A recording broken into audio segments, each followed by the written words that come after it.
Ito mga lodi, babaklasin natin ang gulong. Grabe nangyari sa gulong nito. Sumabog sa gilid. Bagong-bago pa yung gulong niyan mga idol.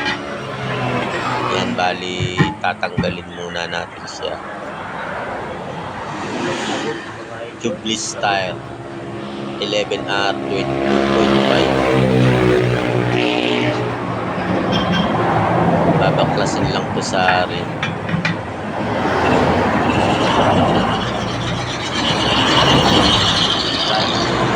Sasampakan siya ng brad.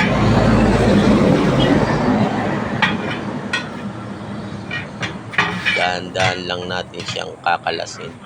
Baka tayo masugatan.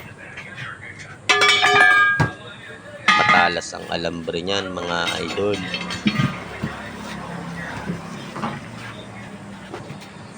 Madali lang naman siyang tanggalin.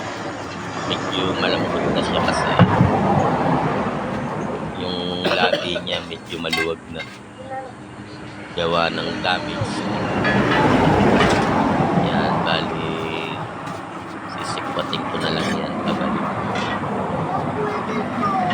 Bali kakabitan ko ng brand new pag natanggal na sa rim.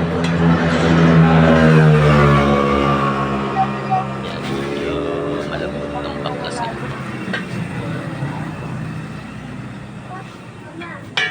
Magandang araw sa inyong lahat mga idol.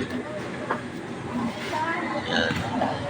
Thank you for watching po sa aking mga video. Mamasuhin na lang natin yan. Maraming salamat.